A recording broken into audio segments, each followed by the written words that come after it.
लाखो वारकरी अनेक दिवसांचा पायी प्रवास पूर्ण करून शेवटी पंढरपुरामध्ये पोहोचतात.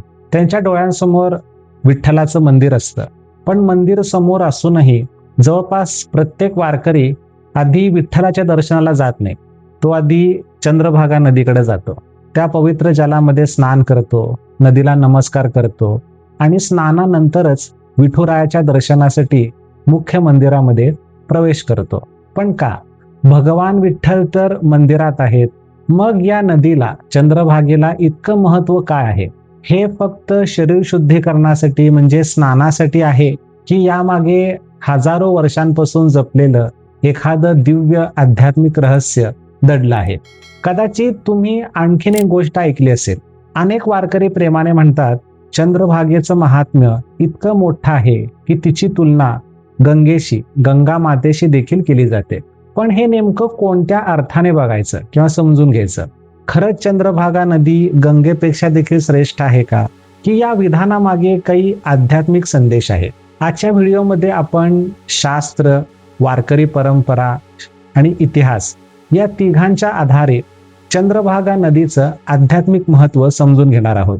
आणि शेवटी तुम्हालाही समजेल की वारकरी चंद्रभागेत स्नान केल्याशिवाय विठ्ठलाचं दर्शन पूर्ण झालं असं का मानत नाहीत ते.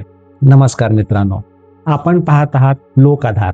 आपल्या सनातन परंपरेतील कथा, इतिहास आणि शास्त्र यांचा समतोल राखून सत्य समजून घेण्याचा हा एक प्रामाणिक प्रयत्न आहे. पण या प्रयत्नाला तुमची देखील साथ हवी, म्हणून चॅनलला नक्की सबस्क्राईब करा आणि लोकआधार परिवाराचा भाग बना. सर्वप्रथम चंद्रभागा या नावाचं रहस्य आपण समजून घेऊया. आज ज्या नदीला आपण चंद्रभागा म्हणतो तिचं मूळ नाव भीमा नदी. पंढरपूर जवळ ही नदी अर्धचंद्रासारखं एक सुंदर वळण घेते. वरून पाहिलं तर तिचा आकार खरोखरच एखाद्या चंद्रकोरीसारखा दिसतो, म्हणून या भागात भीमा नदीलाच चंद्रभागा हे नाव मिळालं. पण फक्त आकारामुळे एखादी नदी लाखो लोकांसाठी काही पवित्र तीर्थ बनत नाही. सनातन धर्मात प्रत्येक नदी पवित्र मानली गेली आहे, पण प्रत्येक नदी ही काही तीर्थ बनत नाही.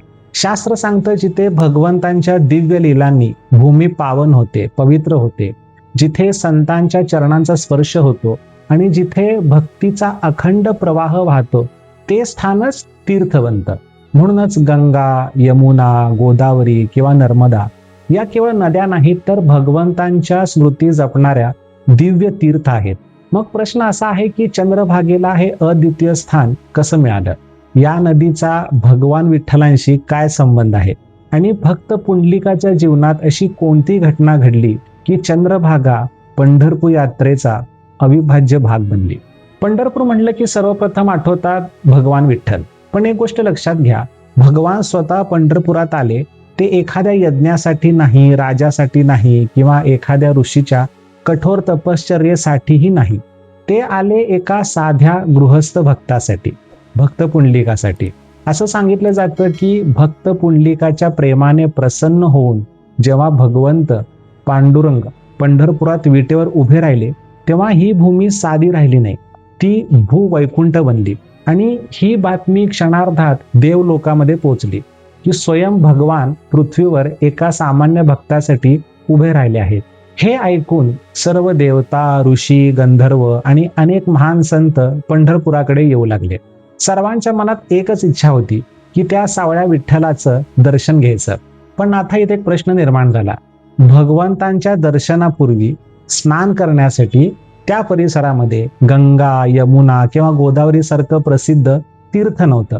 तेव्हा लोक परंपरेनुसार भगवान शंकरांनी भीमा नदीला अतिशय प्रेमाने सांगितलं की भाग्यवान आहेस तू, आज स्वयं भगवान या भूमीवर उभे आहेत, त्यांच्या धामाची सेवा करण्याची तुला संधी मिळत आहे. त्यामुळे या भूमीला स्पर्श कर आणि सर्व भक्तांना पवित्र कर. असं म्हणतात. भगवंतांच्या सेवेसाठी उत्सुक झालेली भीमा नदी आनंदाने पंढरपूरकडे धावली. भगवंतांच्या चरणाचं दर्शन होताच तिने सरळ वाहणारा आपला प्रवाह बदलला आणि अर्धचंद्रासारखं सुंदर वळण घेतलं.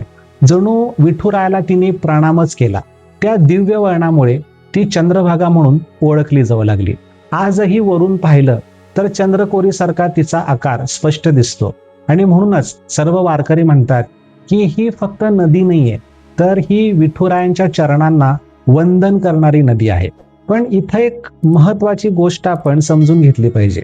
आपल्याला अनेकदा असं ऐकायला मिळतं की चंद्रभागेमध्ये स्नान केल्यानं आपली सर्व पाप नष्ट होतात. पण शास्त्र याबद्दल नेमकं काय सांगतं? केवळ बाह्य स्नानाने मन कधी शुद्ध होत नाही. खरी शुद्धी होते भक्तीने, भगवन नामाने आणि संपूर्ण शरणागतीने. तीर्थस्नान महत्वाचं आहे, पण याचा उद्देश फक्त आंघोळ करणं किंवा शरीराची सफाई करणं नाहीये, तर ते मनाला भगवंतांच्या स्मरणासाठी तयार करणं आहे. म्हणूनच वारकरी जेव्हा चंद्रभागेमध्ये उतरतात तेव्हा ते फक्त पाण्यामध्ये डुबकी मारत नाहीयेत, ते आपल्या अहंकारांची, वासनांची आणि अशुद्ध विचारांची धूळ झटकण्याचा संकल्प करतायत.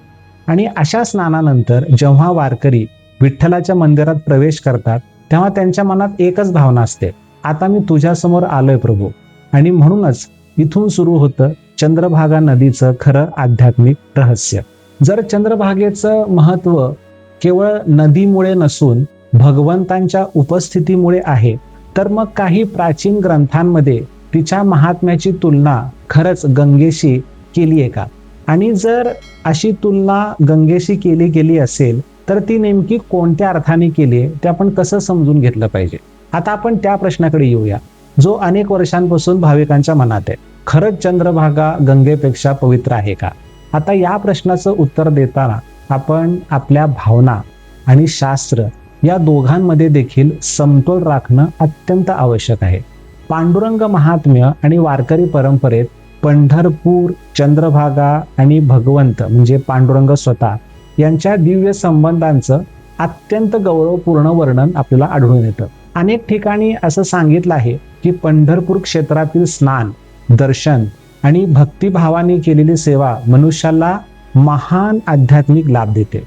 शास्त्र सांगतं की एखादं तीर्थ केवळ तिथं उपस्थित असलेल्या त्या पाण्यामुळेच पवित्र होत नाहीये, तर त्या ठिकाणी असलेला भगवंतांचा निवास, त्यांच्या लीला आणि भगवंतांचे जे महान भक्त आहेत त्यांची उपस्थिती हे त्या तीर्थाचं खरं वैभव असतं.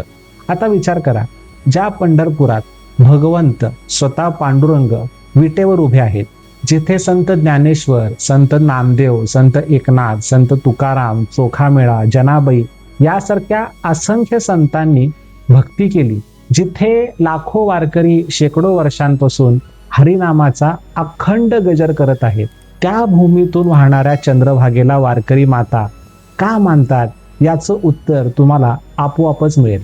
म्हणूनच वारकरी परंपरेत चंद्रभागा आणि गंगा यांची तुलना एक स्पर्धा किंवा तुलना म्हणून नाहीये, तर महात्म्य व्यक्त करण्यासाठी केली जाते. ते अगदी तसंच आहे जसं आपण वृंदावन, गोकुळ, नवद्वीप, जगन्नाथपुरी या सर्व धामांचा आपण महात्म्य वर्णन करतो किंवा ऐकतो. याचा अर्थ एक धाम दुसऱ्यापेक्षा कमी आहे असा नसतो, तर प्रत्येक धामाचं वैभव त्या ठिकाणी घडलेल्या भगवंतांच्या विशिष्ट प्रकारच्या लीलांमध्ये दडलेलं असतं. तीर्थयात्रेचा उद्देश फक्त नदीमध्ये स्नान करणं असं नाहीये, तर त्या धामामध्ये जाऊन भगवंतांचं स्मरण, हरिनाम आणि साधुसंग करणं हा आहे. जर मन बदललं नाही तर हजार वेळा स्नान करूनही आध्यात्मिक प्रगती होत नाही. म्हणूनच चंद्रभागेचं महात्म्य तिच्या पाण्यात नाहीये, तर भगवंत पांडुरंगाच्या उपस्थितीत आहे, संतांच्या चरण स्पर्शात आहे आणि अखंड हरिनामाच्या प्रवाहात आहे. म्हणून पुढच्या वेळी तुम्ही जेव्हा पंढरपूरला जाल तेव्हा चंद्रभागेमध्ये स्नान करताना फक्त एक डुबकी मारू नका किंवा एक आंघोळ म्हणून त्याकडे पाहू नका. स्वतःला एक प्रश्न विचारा, मी फक्त आंघोळ करतोय म्हणजे शरीर स्वच्छ करतोय की माझं मनही विठ्ठलाच्या भेटीसाठी तयार करतोय? मित्रांनो, आज आपण पाहिलं की चंद्रभागा हे म्हणजे भीमा नदीचं केवळ दुसरं नाव नाहीये, तर ती वारकरी परंपरेच्या भक्तीची साक्षीदार आहे, ती पुंडलिकाच्या सेवा भावाची साक्षीदार आहे, ती संतांच्या अखंड हरिनामाची देखील साक्षीदार आहे आणि सर्वात महत्वाचं म्हणजे ती भगवान पांडुरंगाच्या नित्य उपस्थितीची साक्षीदार आहे. त्यामुळं लोककथा असो, परंपरा असो किंवा आपले शास्त्र असो, या सर्वांचा अंतिम संदेश एकच आहे की तीर्थाचं पावित्र्य फक्त पाण्यात नसतं, तर ते भगवंतांच्या उपस्थितीत आणि भक्तांच्या प्रेमामध्ये असतं. आणि म्हणूनच वारकरी आधी चंद्रभागा नदीला नमस्कार करतो, कारण त्याला माहिती आहे की चंद्रभागेचं पाणी किंवा चंद्रभागेमध्ये केलेलं स्नान हे कदाचित माझं शरीर स्वच्छ करेल, पण भगवान विठ्ठल माझं जीवन अधिक पवित्र करतील. मित्रांनो, हा व्हिडिओ प्रत्येक वारकरी आणि प्रत्येक विठ्ठल भक्तांपर्यंत पोचवा, जेणेकरून आपल्या परंपरेमागील शास्त्रीय आणि आध्यात्मिक अर्थ अधिकाधिक लोकांपर्यंत पोहोचेल. आणि अशाच शास्त्रावर आधारित संशोधनपूर्ण आणि भक्तिरसपूर्ण व्हिडिओसाठी लोक आधार चॅनलला सबस्क्राईब करायला विसरू नका. धन्यवाद. हरे कृष्णा.